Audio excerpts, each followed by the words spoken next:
Welcome, everyone. Welcome, welcome, welcome. Welcome to Remixing Politics and Culture with me, Pam. I'm so glad to have you here this evening. YouTube wouldn't let me be great, so I'm just here on my Facebook page. But hopefully next Sunday I will be on YouTube as well. I will stream from both locations. So let me tell you a little bit why I decided to start this podcast talk show. I did so because I got so tired of punching the air and yelling at the TV set and any other medium that I look through on my phone with what's going on today in politics. And then I panicked when I realized, oh my God, this is midterm election, and midterm elections are so critical because usually that is when we lose people that we really need to keep in office. That's when things usually go absolutely backwards and crazy. I decided also to use this platform, this opportunity to connect with people who are righteous candidates or who are working with righteous candidates. And what I mean by righteous, I'm not denoting religion or anything like that necessarily. I am talking about people who want to enact policies and things for people just like you and I. The same things that they want for themselves and their family, they want it for you and I. Such things as voting rights. Imagine that. Such things as access to medical care. Imagine that. If somebody is on Medicaid, should they not have full access to the expanded Medicaid option that is available through the Affordable Care Act? Absolutely, they should. So it's about time. I think what's really happening is that there's not real good voters education out there. Maybe that's what it is. I just know that the cautionary tale I'm going to talk to you about, that is North Carolina, that really got totally turned around after a midterm, and it has stayed that way for over a decade.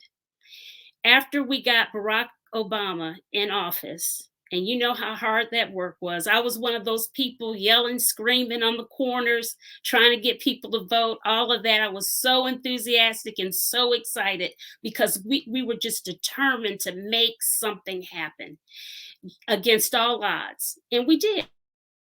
It's phenomenal. However, after all of that work and screaming and yelling and all of that, we forgot to teach all of those young people and their enthusiasm. We forgot to say, look, we've got to think about the midterm election, because guess what? If we don't have the right people in office, our beloved president can't get anything done.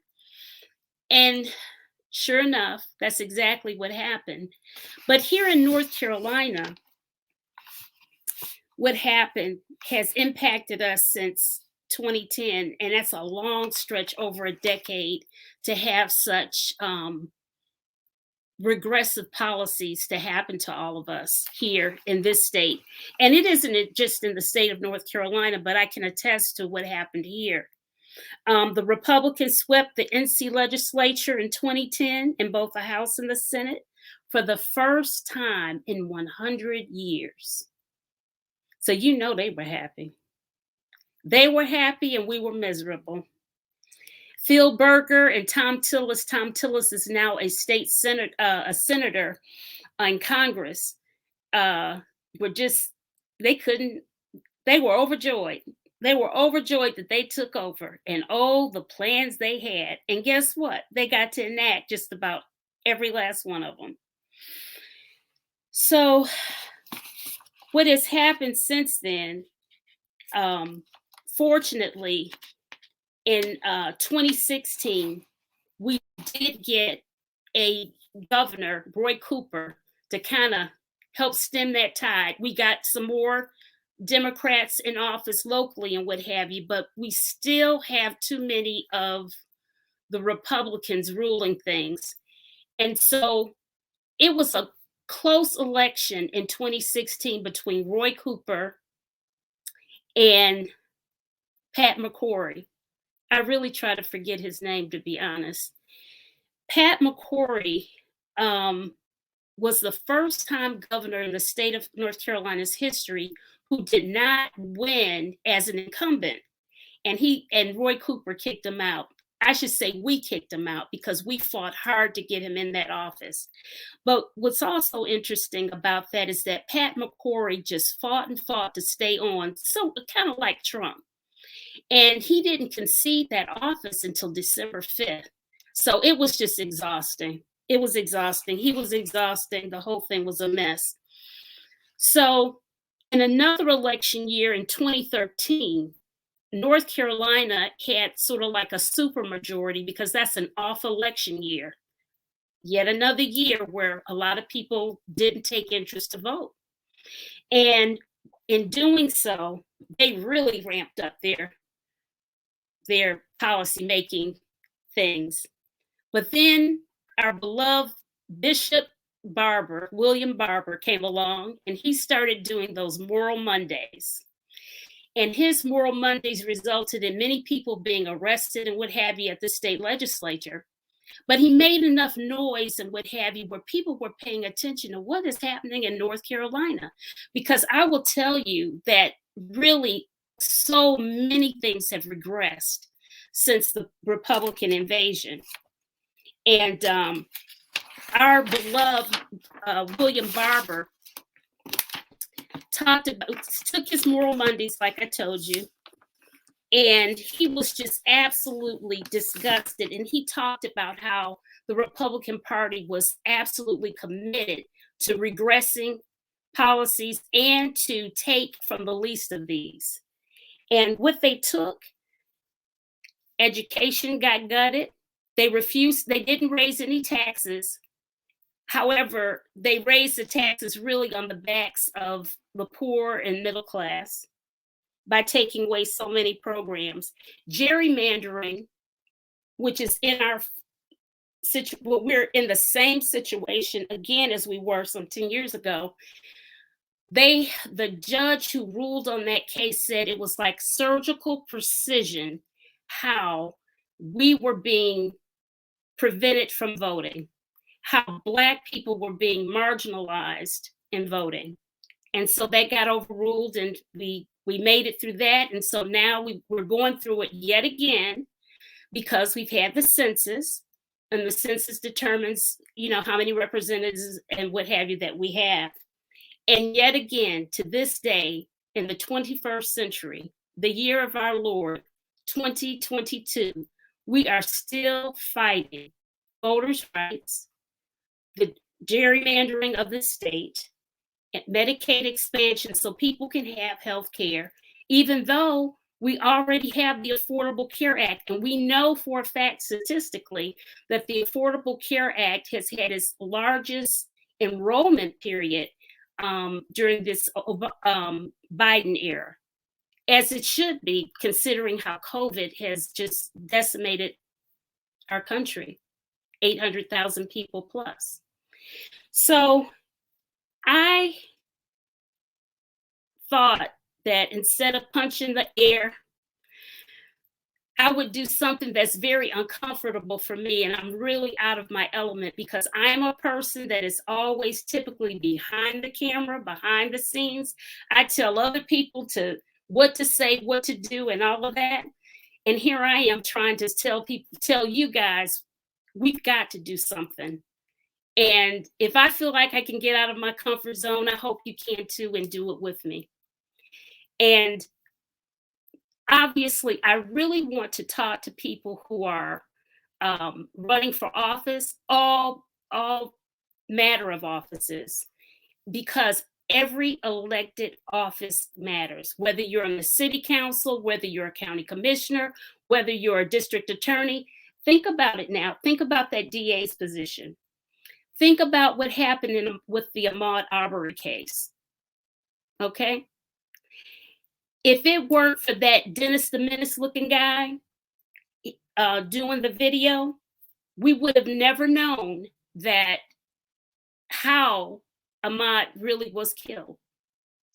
And then, even if we had, it was going to be suppressed by that district attorney that was elected, probably because a whole lot of people just said, "Oh, just scribble this name, scribble that name, or whatever, and we'll just be done with it." Because a lot of people just don't pay attention down the ballot, right?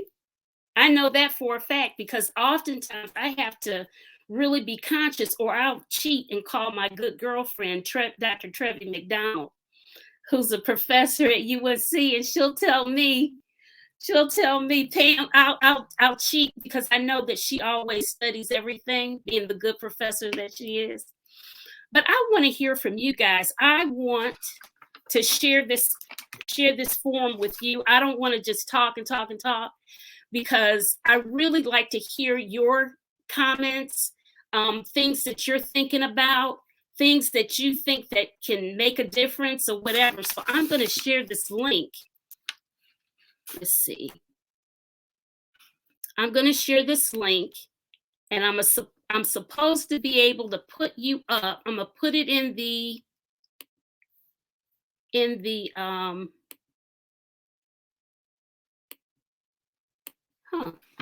it's not letting me do it.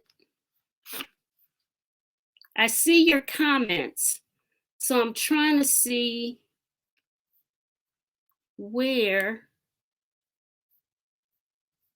Oh, this is bummer. I'm trying to get you guys up here. Let's see. Okay. Invite. Let's see. Send this links to your guests. Oh.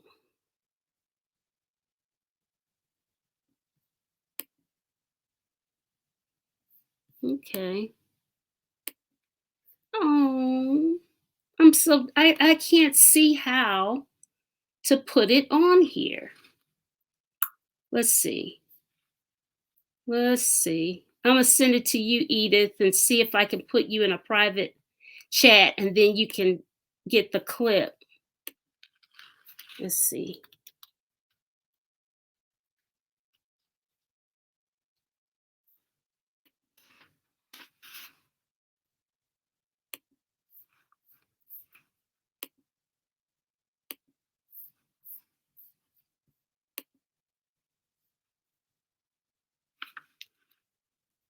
Edith, do you see it? Do you see the link? Oh dear.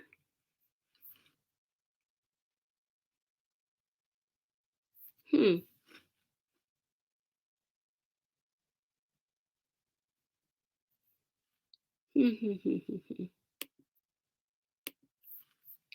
Okay. All right. For some reason, I am not able to see. I don't know. Let me see something here. I'm going to try to get you guys the link here. Okay. Invite.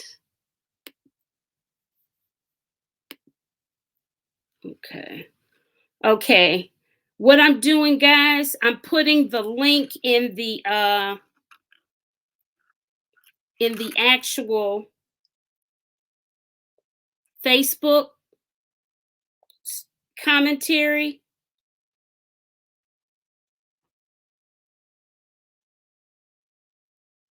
And hopefully this will work. And you'll be able to click on it, and I can see you behind the screen. Let me put my glasses on. That would help.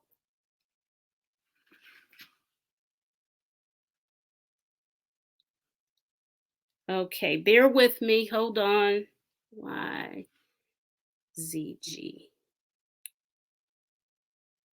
Okay. Okay, I posted it. And so if you would click onto that, I should be able to see you. I can see your Facebook comments, but it's not a lot. So look on the Facebook comments, and I just posted the screen, the try to not a lot. Okay. Okay, you got the link. Did you press the link? So I'm gonna see if okay, somebody press the link. And let me see if it comes up. Okay, did you press the link in the stream, and it should allow me to bring you up. That was the whole goal of this thing. I should be able to see.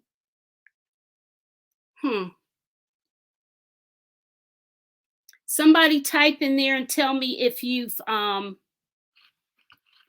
pressed the link, because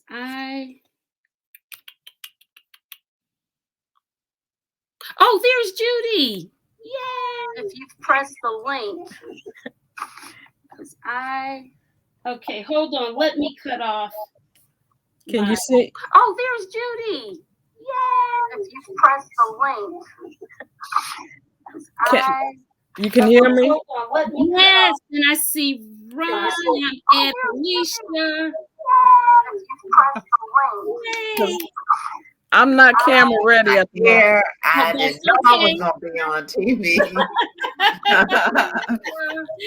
Oh, great. Yay.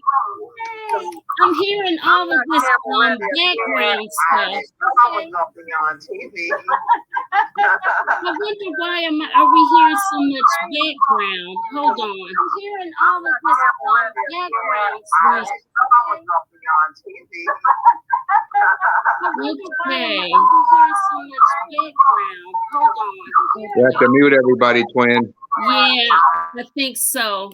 Okay. Oh, I just muted. I only muted. I muted Alicia and Judy. So, twin, Pastor Ronald White. Yes. What can we do? What can we possibly do to make? I mean, even if you were to Google midterm elections, it tells you that typically there's going to be this change, and in our case, it's not going to be for the good, and also in our case, it's threatening democracy as we know it. Really, as long as you've got people spouting in alternative facts, we can't be safe in our country. My mother thinks that we're going to have a civil unrest. I hope not. What do you think? Yeah, I think there are those in a great segment of our country that would love to have that civil unrest. I went to the sports shop a few weeks ago, and you'd be surprised. And this was in the deep suburbs. You'd be surprised how many folks are standing in line waiting for guns and ammunition. Oh my goodness. And it was surprising to me, but yet it wasn't. To actually see it is one thing. But I think that we have to learn from Stacey Abrams. Right. We have to talk about it on social media. We have to get out and knock on doors. 2022 is as important as 2020. And what I haven't seen on social media is a lot of us talking about 2022. We focused on the presidential election, but if we lose Congress, it's going to be horrible. It's going to be beyond horrible. And I'm going to tell you, like I was telling you you guys at the very beginning of this broadcast, I am just such a fish out of water. I'm uncomfortable, but when I thought about the midterms, I panicked and I thought, oh my God, we got to do something. We got to do something. And so we just must do something, like yesterday, you know. Um, Alicia, do you want to say anything? Alicia or Judy? I'm gonna talk without being on camera Okay, because, that's but fine. I'm in the great state of Texas, and Yes. we call them Hot Wheels down here. Governor Abbott, not to make fun of his disabilities, but that's Oh, what they call him. really? Um, and I before I moved here, I recently moved here. I hadn't heard a lot about that, but the things that he has doing um, politically to just turn things backwards, Mhm. it's just amazing. I would have thought very seriously about moving to Texas had I known that this was going to be in the forefront. And I really just hope that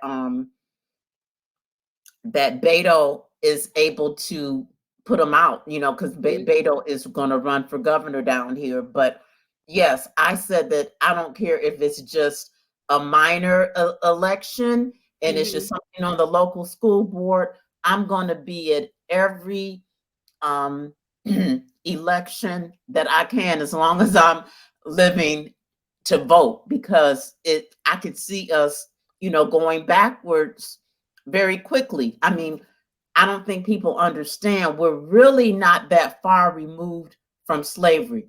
No, The, no. the, I'm calling this Reconstruction 2.0 because that is essentially what is happening. I mean, they want to take all our rights away and things like that. And that's exactly what happened after Reconstruction. We had Jim Crow.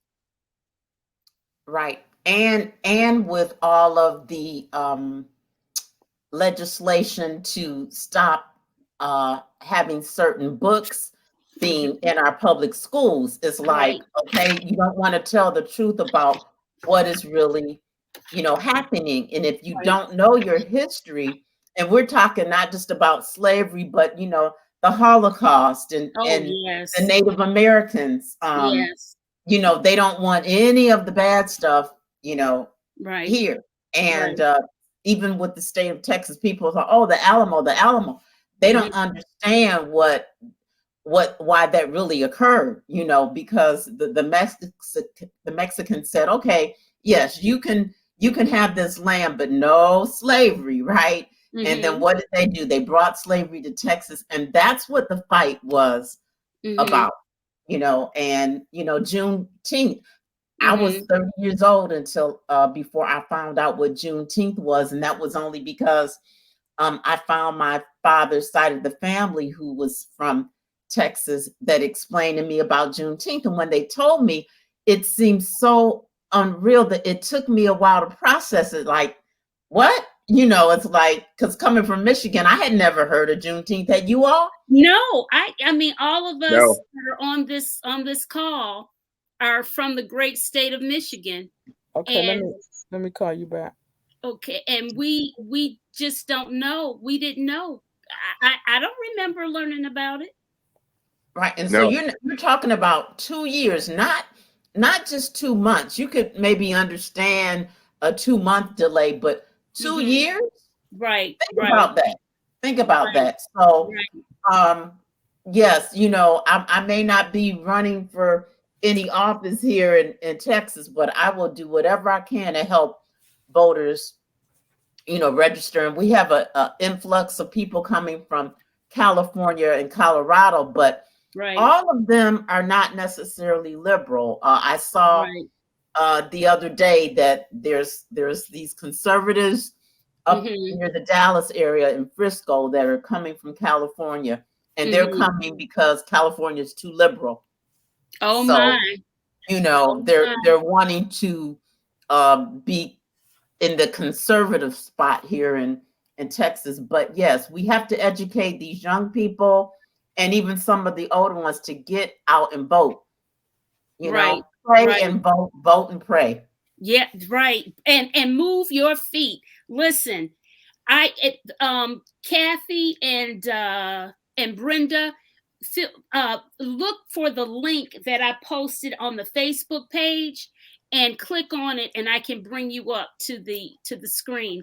Listen, guys, this thing is so critical. I am just all I know to do is to speak about it and what have you. Brenda, you can speak without the camera because Alicia and Dr. Judy Foster Davis are without the camera too, so it's fine. Judy, do you have something to say, hon? Yes, I do. I'm here in Michigan, and there are a number of things that are happening to circumvent our election laws, which are some of the most liberal in the country. We now have same-day voter registration. You can vote up until the end of the day on election day.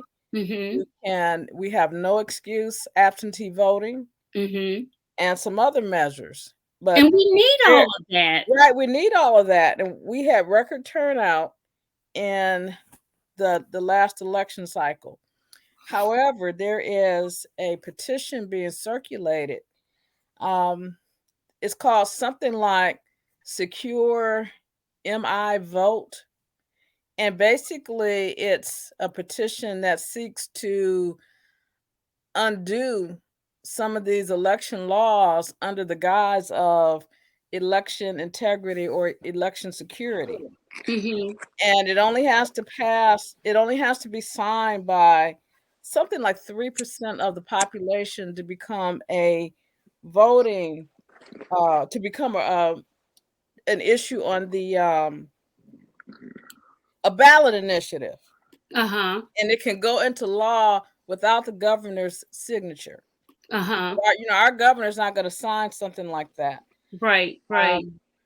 And that's what's happening, here in Michigan.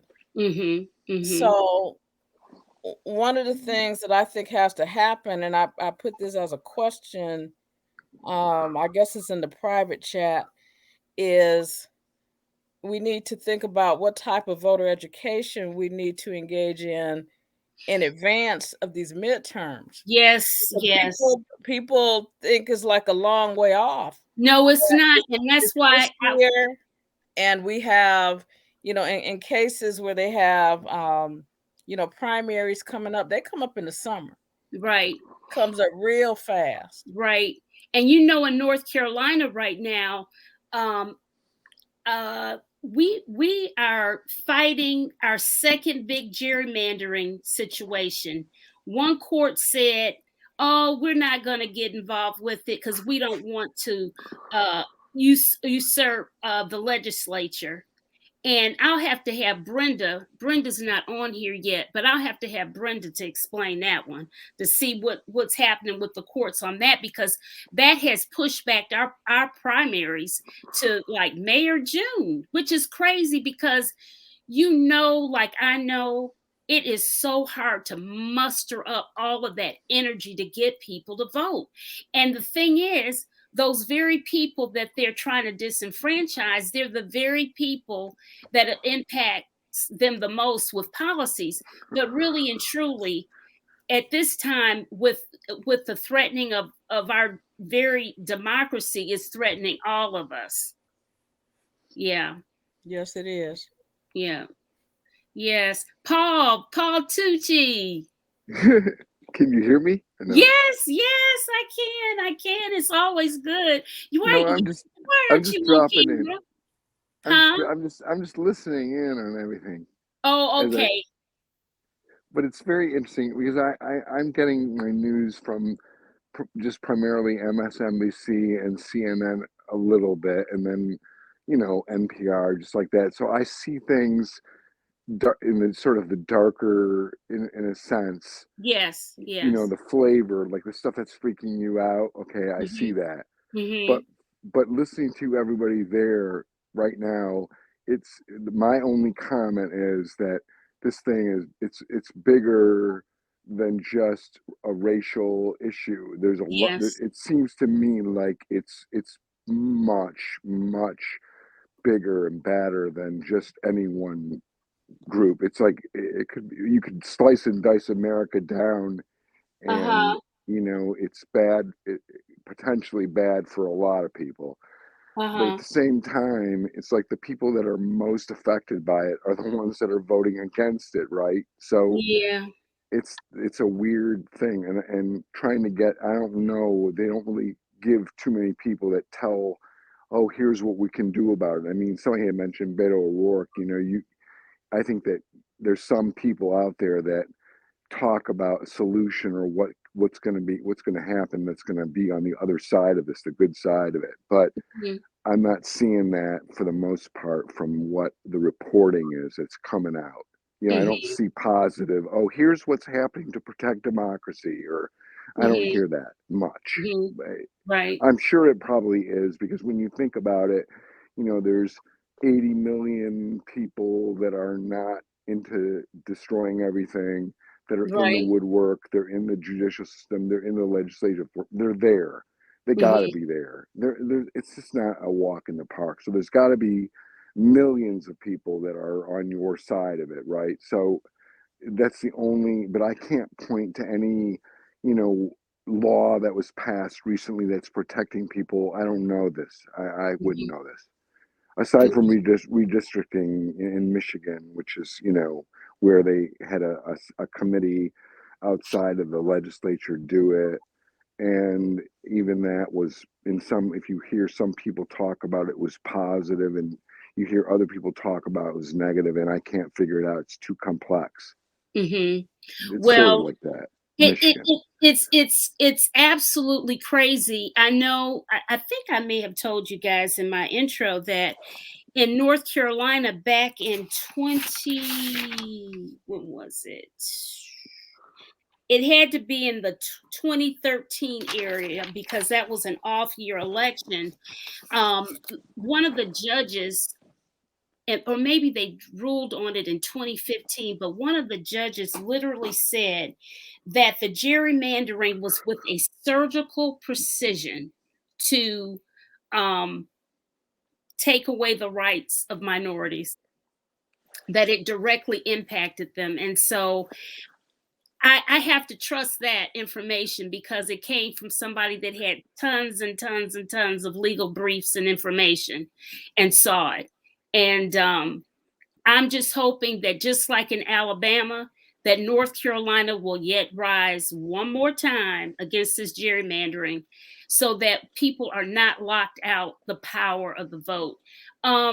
Brenda Ford Harding, I need for you to look in the messages, the comment section on Facebook, on Facebook, and you'll see the link that I put in for StreamYard. You'll see it. And just click onto it and I'll pull you up on the screen. Yes, Dwayne Reed, that is true. I'm gonna put your comment up. Yeah, absolutely true. Who do I have on here now? Dr. Judy Foster Davis and Alicia. So, Alicia, you being in Texas, Yes. well, girl, I don't know. But what I'm seeing, Pam, and everyone else, it's that certain states are trying to get the power back at the state level when, Mhm. like with the whole civil rights voting act, it was so it could be federal. And then now the states are like challenging the federal things, just like with the Roe v. Wade. Mhm. Governor Abbott started Yeah. that with the 6 weeks, can't have an abortion Mhm. after 6 weeks, when a lot of women don't even know that they are pregnant at that time. And Right. so, and then for the Not to mention Supreme. the vigilanteism behind that whole thing. You know, you get the $10,000 bounty if you catch anybody going to the doctor or whatever. Right, but it's hypocrisy because, you know, with the COVID here in Texas, it's like, oh no, you can't tell us that we have to have a vaccine, what to do with our bodies, and that we, you know, have to wear a mask. But then you're going to try to tell women what they can do with, you know, their bodies. However, what I'm seeing, you know, you have Texas and then Alabama and then North Carolina.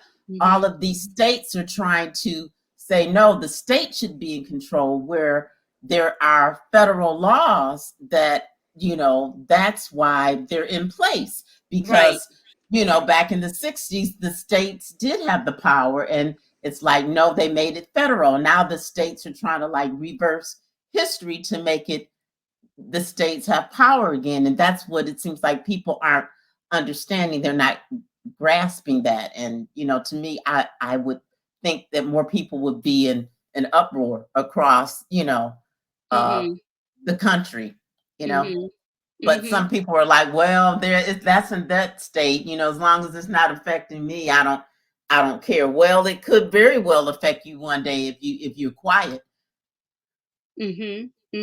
Absolutely. Absolutely. Listen, I want to tell people that Adrian, I see you. Dwayne, I see you. If you guys want to come up on the screen and talk and converse about this, Soror and Bush, if you like to come up. Brenda, I'm still looking for you. You guys look on the actual Facebook on my page and within the comments, and you will see the StreamYard link.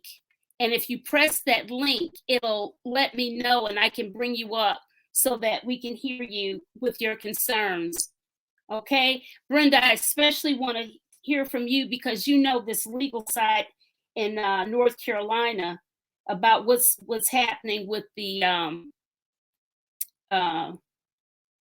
gerrymandering situation. Let's see. Also, Pam, I wanted to point out that for the people that join through the Facebook link, once they come in, they can enter the studio. There's a thing at the bottom where they can enter. Once they enter, they need to click out of Facebook. Otherwise, they're going to get the delay. Oh, we'll see. And I wouldn't even know that. Right. Judy, Brenda Ford Harding is writing me information, and I don't know if it's coming on the Facebook Live. I'm trying to get to my Facebook. Yeah, I'm out of the Facebook now, so I was yeah, so I wasn't hearing that delay. Okay, hold on. Yeah, I'm out of the Facebook now, so I was so I wasn't hearing. I see what's happening. I'm up. Okay, Brenda. Okay, let me. I see what's happening. I'm up. Okay, here it is. I'm getting ready to put it in again.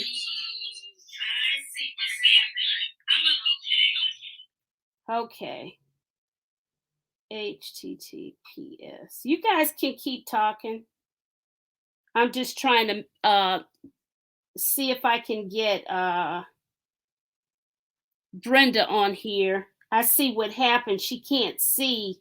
After a while, you can't see any of the link anymore.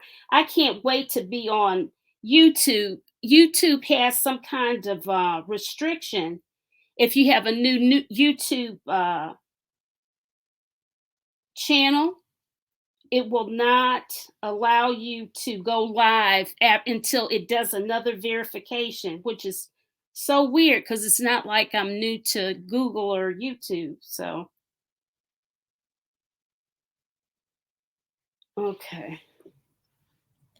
All right. So I did want to piggyback on a comment that Alicia made, since Alicia's down in Texas, is that based on the last census, Michigan lost a congressional seat and Texas picked up 2 seats. And this Mhm. is based on the population shift that was counted with the last census. And I don't Mhm. think a lot of people really put the census together with redistricting and with congressional seats.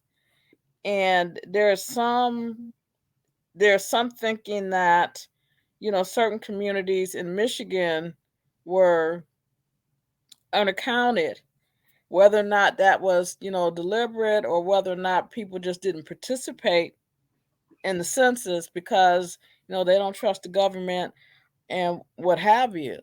That Mhm. that is the outcome, that Michigan lost a seat and Texas has picked up 2 seats. And so, Mhm. when you look at how important the electoral college is to the presidential elections, Mhm. and how you can have somebody who, loses the popular vote but is able to pick up enough votes in the electoral college, that's another just aspect of just kind of the danger that we're in, um, in this country, in terms of the election outcome truly reflecting the will of the people. Mhm. Mhm. Yeah. I had heard, and I never did. I heard it, and I didn't follow up on it, but I had heard that even the electoral college was just a vestige of days gone by to ensure um, a fix in the election, so to speak. And but I don't remember where I heard that or read it or whatever. So I don't know. I have to I have to figure that out. Yeah, I have to do some research, but I heard something similar about um it The was done electoral in such college. a way to appease the South for Mhm. losing the Civil War. So Right. I mhm, remember that, Brenda, but I can't remember. this is Alicia. Oh, that was Alicia saying that? Uh-huh, Oh, uh-huh. okay. Sands. Brenda, it's so good to see you. I'm glad you got on. I'm glad Yeah, you y'all got on. make me work harder than I work in the office to get in. Oh, I'm sorry. Well, you know what? Next time, well, it's good to know because I'm going to have to find out from Judy what she did, how you get in like that, and Yeah, I'm gonna I bring know Rachel how to do it up. now. Yes. Yeah, yeah. So, Brenda, I was going to ask you. I'm a little confused. I know that one court said that North Carolina, the gerrymandering situation, that they had to they thought it was okay because they weren't going to usurp the legislature. However, I heard that our primaries got pushed back until the spring or summer because Yes. they anticipate, our fight yet again going to the courts to get resolved. There are several things that has happened. One is that, of course, the maps, which we knew was going to happen, but with our population growth, we received 2 additional seats for Congress. And Mhm. so we knew that there would be a gerrymandering problem. And so we were prepared for that. So the 3-judge court um, ruled one way, and Mhm. the North Carolina Supreme Court has not yet ruled. Uh-huh. But what happened is that they stopped uh, the the registration for people who want to run for office. They Mhm. stopped that, and so the primary is now going to be in May. The Republicans wanted to switch it to June, and we all know that people don't vote in the summer, so that was a strategic move. Mhm. And the governor vetoed that on Friday. So as of Uh-huh. now, the primary will be in May.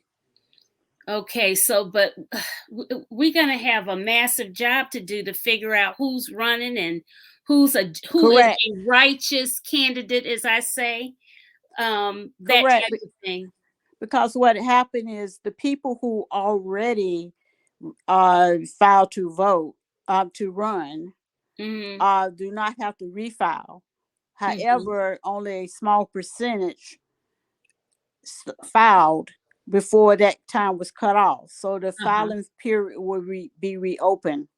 Uh huh. And I don't know that date, but I will probably know that date sometime this week as to when that filing period will open back up again. Oh boy. Okay. Adrian Johnson sent us a link from Teen Vogue, and it's the story of the Electoral College slavery 3/5 compromise history.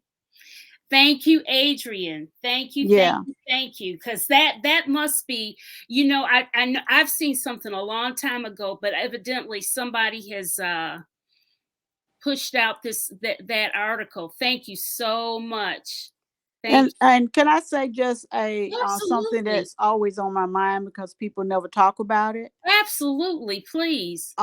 We talk about June 10th, and I know that that is a critical date in terms of the people in Texas finding out that they were free by the Emancipation Proclamation. Yes. However, that wasn't the end of slavery in this country. I Mm. think probably about 1% of the people in this country do not realize that slavery ended in December of that year in Delaware.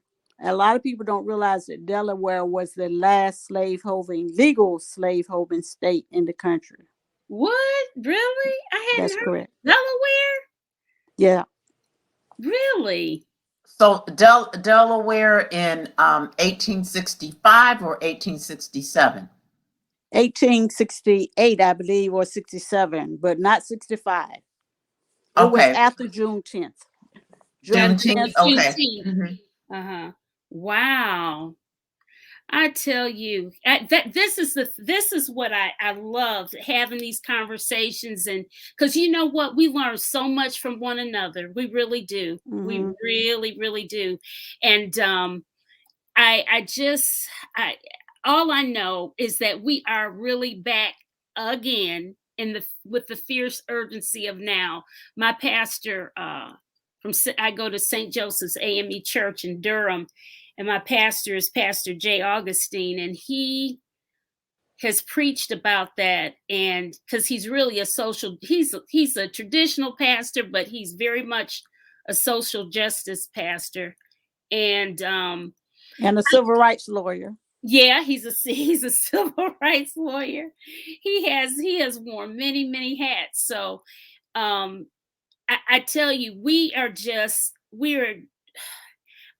I don't know how we fix it, but the only way that I can imagine is that we each go back to our respective corners, our spheres of influence, whether you're a head of a company or whatever, and you encourage I think that some of our private companies can play an interesting role in making election day sort of a holiday within the company. It's like that in a lot of states. Hmm. I think there are two ways, and both of them are very difficult. One Hmm. is, and the reason why they tried to change that in the last presidential election is that we use some of the tools Stacey Abrams in Hmm. terms of, because I did some work along with a lot of other people with using posters and stamps to send people who are not registered to vote to get them Hmm. registered. Hmm. uh that's just step one. Hmm. Absentee ballots are two, and they want to try to get rid of that, but that's one of the ways that Republicans have always used the absentee ballot aspects of it, but they didn't Hmm. use it as much in 2020. But the Hmm. critical piece, of course, with all of that is outreach, and we got Yes. so many young people who will not vote. Why do you guys think that you know what, in many ways I think that our generation, and I don't know, we just have we not. I know my kids vote all the time. That was just a rule of law in the house, Hmm. right? That's how I raised my children. But some people just don't see where it's important, and yet they'll be the first ones crying when everything goes to hell in a handbasket. So I just we've got to overcome that in every way possible. One of the critical ways to overcome it is good messaging, because I'll be honest with you guys, if we had not had um, the Lincoln Project creating all those fabulous ads, I don't think Biden would have won. I really don't. He would not have won.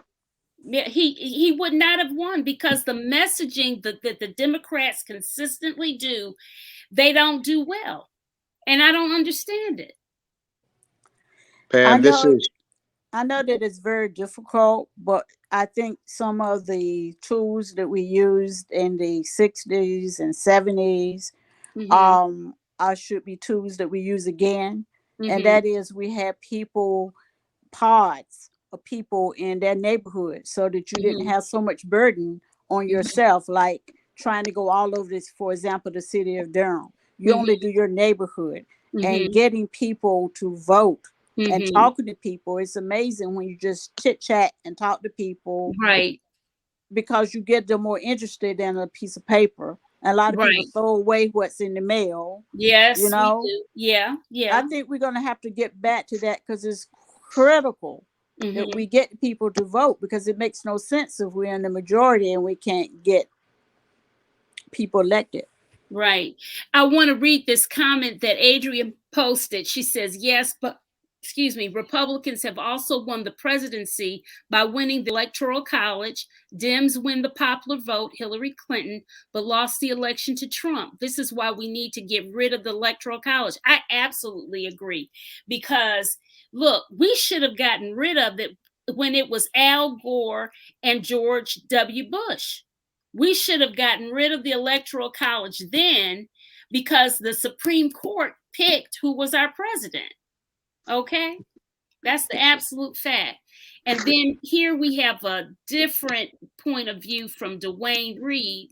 I don't think we should worry about the Electoral College at this point, because the Dems have won the popular vote in many of the past elections, and I don't see that changing, which is the reason Republicans are fighting for this gerrymandering.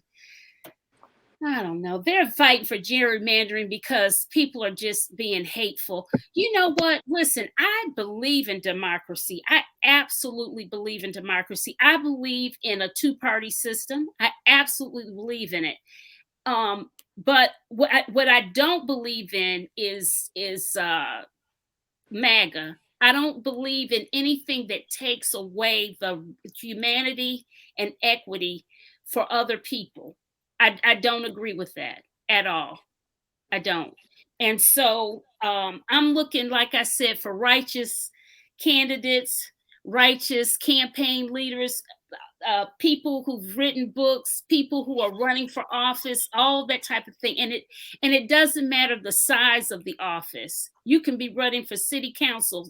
City council people make a big impact in your lives too. We have got to stop looking at everything as the presidential election or bust. We have got to educate people otherwise.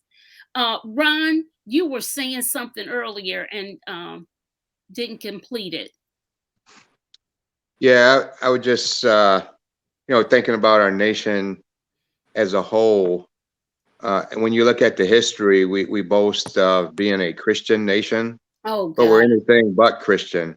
Right. And when you look at this whole subject of justice, I think it's very important because it's all throughout the Bible, the Old Testament and the New Testament. And yet we have many of our senior pastors, they avoid the subject like the plague.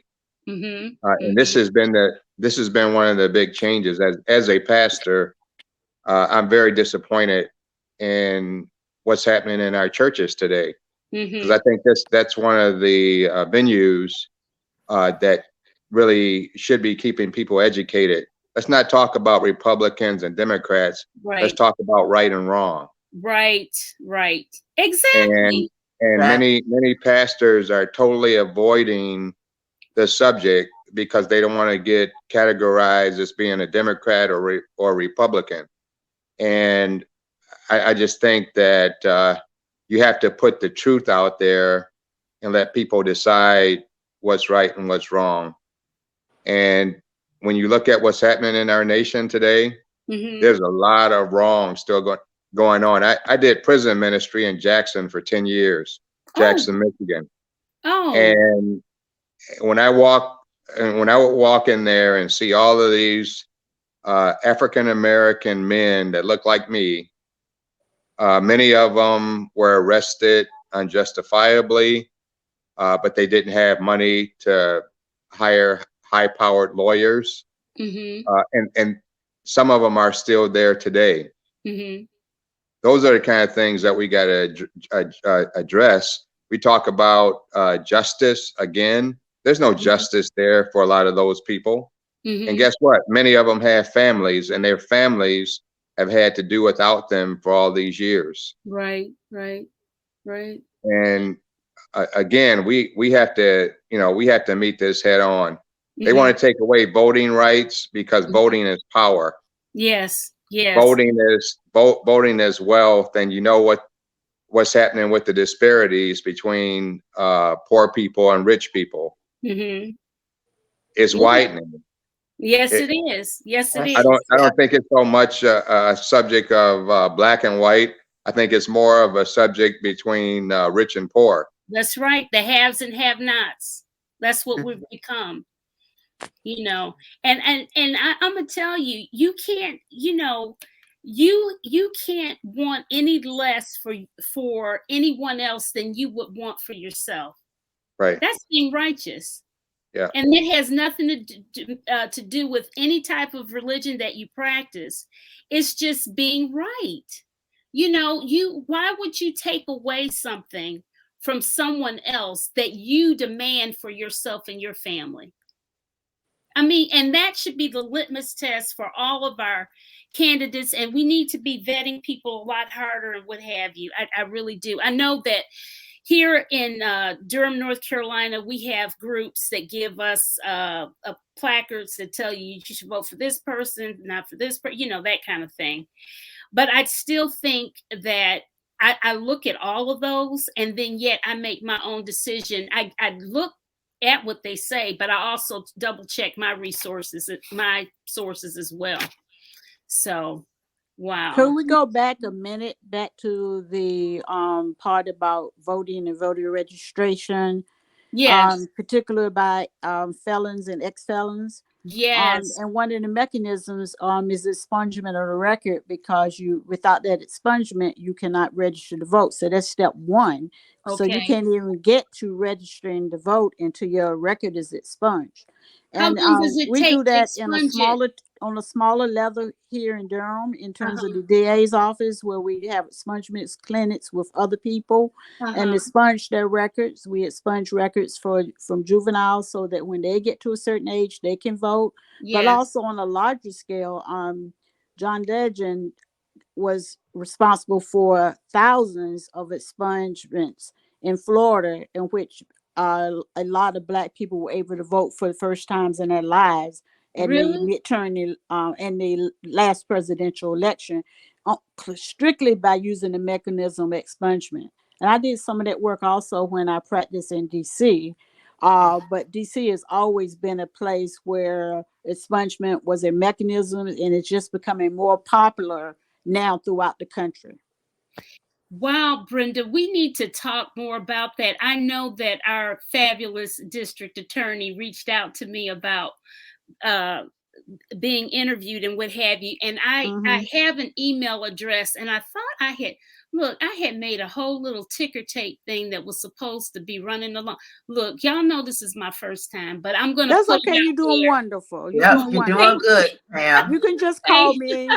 Thank you. You can just call me and I'll hook you up with her real fast. Okay, because listen, and I don't care, from all over the country, whatever. I just want this to grow and expand, and for people to be talking, thinking, doing, and making something happen, because we don't have, we got to save ourselves, really. And I know that some people might not look at it as urgent, but it's urgent, because it's urgent, because if you when you live in a different color, melanated skin, life is just different. It's just different. And Pam, I wanted to go back to when you were asking what we could do to help the young people vote. I know every state is different. Like Michigan, if I'm not mistaken, correct me if I'm wrong, you all only have early voting by ballots, right? For people in Michigan? Judy and Ron? When you say early voting by ballot, what does that mean? Right, meaning you can't go in person and vote early. Is that correct? I know that's how it used to be in Michigan. Oh, that's called absentee You ballot. can go in early to like your secretary of, not your secretary of state, your like local clerk's office, and fill out your ballot and leave it in the drop box that they have, which is right inside the office. Okay, well, like in Texas, we have early voting. There's a period of time, like maybe 10 days, starting like February 14th. We can go in person and actually vote early. You know, and then you have your regular election that starts like March the 1st. But also what they have in place for, which is against the young people, they don't consider a college, you're talking about federal, you know, college, it gets federal funding. ID is what you can't use that to vote for the young students. However, what is crazy is that you could use your hunting ID and your gun ID to vote, but the young people can't use their college IDs to vote. So, you know, back in the day, usually we had our driver's license right by age 16. You know, Detroit, that they were ahead of the game because, okay, that was the motor city. Right. But now for a lot of young people, you know, you have to pay to get the driver's ed. So some of the people aren't driving until later. They're voting age eligible, but then they can't get a driver's license until later. And then for people that are out on the outskirts of Texas in the rural areas, the DMV might be a hour to get there and an hour back. So these are some of the other strategies that they have put in place to deter at least some of the younger and older people, or people that don't have transportation, to obtain valid IDs to vote, because everyone doesn't have that, you know, a driver's license or other form of ID that would be considered to vote. So those are some of the tricky things that are in place to deter the young, the disenfranchised, and the elderly from voting. Yeah, there are different rules in each state, but they are all on top of us in terms of how they have voter suppression. In North Carolina, even though we've had so much litigation, as the way things are now, a photo ID is not required unless you are registering for the first time. So you don't need an ID. The trick is that students can now use the address in their college to vote, and they don't have to go all the way back home like they had to do about 8 years ago to vote. And you know they're not going to do that if they won't vote when they're in the same city. But so you have all those different types of mechanisms. And also the Republicans put in place, like for North Carolina Central, you can't use your dorm address. You have to use this Feather Street address. And a lot of people don't realize that. So it's very critical that people are registered the proper way before they can even begin to vote. And then again, the more people are registered, the more that we get out to vote, the more that we can be heard. But we got so many people who are so depressed by so many things that we got to figure out how to get that fire out and vote again. Yeah. I don't know the answer to that. I don't either, but we got to figure it out and quick. We're gonna try to on this channel. Well, listen, I'm gonna read this last note because we're now at 9:04, and I want to be decent and in order with the time. But Dr. Dwayne Reed, an old friend of mine, he says the middle class and the poor outnumber the rich, who are so blatantly doing all of their wrong in the open, which will be that powder keg that will cause a civil war in this country. I really think the powder keg thing for me was when I saw when Dylan Roof killed the Emanuel 9 in South Carolina, in Charleston, and Mother Emanuel. And when he said that it was for this race war or whatever, and I thought, what is this kid talking about? And then sure enough, we kept seeing things coming up where he had been gotten his life totally ruined online. Young and just ruined. And, you know, ironically, he had a good friend that was a Black young man who was shocked at his behavior. So go figure. Anyways, guys, I have enjoyed you all so much. I appreciate you. Next Sunday, we should be on YouTube, and it should be a lot easier to click the link and don't have to go back and beyond or whatever. But I should be able to stream from both platforms anyway, because some people want to be on Facebook, some people on YouTube. YouTube is easier. And I like it because you can really share the whole stream to other people and expand the message. And you don't have to be on a social media platform to have access to it. But I want to thank you, Dr. Judy Foster Davis, Alicia Baker, Dr. Alicia Baker, Brenda Ford Harding, and my dear friend Paul Tucci, and my twin Ron E. White, and Adrian and Kathy Williams, and everybody else. There was another young lady, Gail Roberts. I want to appreciate all you guys for all of the sharing of information and for you participating in the debut of Remixing Politics and Culture. We didn't get to any culture stuff this week, but we'll eventually get to it. And I'll put some feelers out there and things we'll talk about. Okay. Take care, everybody. Bye-bye. Good night. Bye, everyone. Good job, Pam. Thank you.